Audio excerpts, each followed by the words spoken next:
I'm Shewley, the manager of the Millin charity. Thanks for asking me to come here today. I'm going to be talking about why it's important to have representation in our workforce, the barriers women face accessing the labour market, and why it's important to continue to support women from ethnically minoritized communities to access the labour market and to ensure diversity is as wide as possible. I've been working for the Millin charity for over 15 years now, helping support women to increase better their situations and their quality of life. The Millin charity provides enterprise services and training programs to help women become financially and economically active. My role includes the management of the charity and overseeing a range of projects that we deliver, programs and services. We deliver a range of bespoke accredited training courses. We deliver enterprise workshops, skills development session, the opportunity for women to get enterprise experience through going out to trade at markets, and one-to-one advice and support. We also support women with their aspiration of getting into employment, and if they've got a business idea, to be able to support them into starting their own enterprise and then becoming self-employed. We work with women who face many inequalities and disadvantages, some who are very far away from the labour market, and this being a key factor of why there's underrepresentation in the first place. To improve this in our workplaces, we need to help women overcome these barriers. Women we work with at the Millin charity have low skills and qualifications. They have sometimes no accreditation or certification. Many women face language barriers, with English being their second language. So women need support with literacy and numeracy, which stops them from being able to move forward.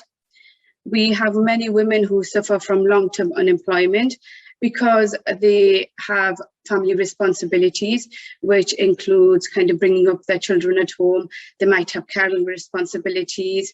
They live in poverty situations, have low confidence, very little aspiration, and sometimes no network of support. Many women that we work with face inequalities and discrimination, and that does stop them from wanting to move forward.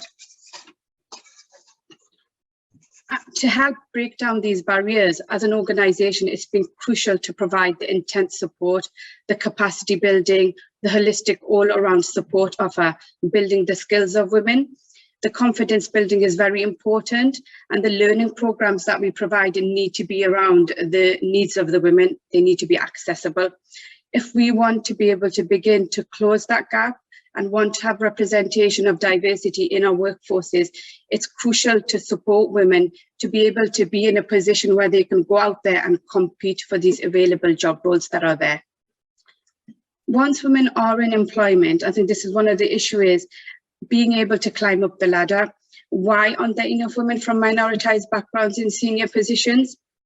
From what I know, and I suppose experiences, there are many barriers faced accessing senior positions. Sometimes it's about who you know and what you know. Many women don't have the networks or the contacts to be able to access certain higher job roles. Access to the opportunity, I think, needs to be made by the organisation, for them to look at their inclusivity in their organisation. And if they want the benefits of diversity, then the support needs to be there. And I think this can be taken place by mentoring opportunities, traineeship programs, coaching opportunities to help existing minoritized employees to be able to move up the ladder. There's a big absence of role models. There's no one there to kind of look up to. The inspiration's not there. There's no one to follow. So the confidence for people like ourselves is not there. And sometimes you feel maybe I'm not good enough to be able to do a position like that. There's another factor that also needs to be taken into consideration, is that women from minoritized backgrounds have cultural and religious obligations that they need to meet. This coinciding with a challenging job role and a job role that consists of a lot of time consuming, it's difficult to be able to do both, and sometimes that deters women from being able to kind of move up. And again, I think this can be overcome by employers looking at methods to attract a wider group of people, such as job share opportunities.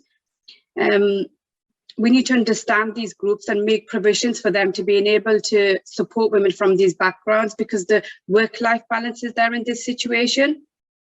And finally, why does representation matter? To have a diverse workforce and to have a diverse staff team means that you can offer services that are accessible to different needs. You have an enriched workforce full of experiences and expertise where colleagues can learn from each other. Women we work with have stated they've been comfortable to attend and take part, as they felt that those who were helping them understood their backgrounds and their lifestyles. They felt that they could relate to those that were helping them because they felt confident accessing the service in the first place. They felt comfortable and they felt safe. In an organisation where you have a team that come from different backgrounds, enables you to deliver service that's culturally appropriate. Staff team have the personal experiences of the people that they're trying to support, and others in the team can actually accommodate this as well. At the Millin charity, we work with volunteers that speak many different languages who support anyone with communication needs.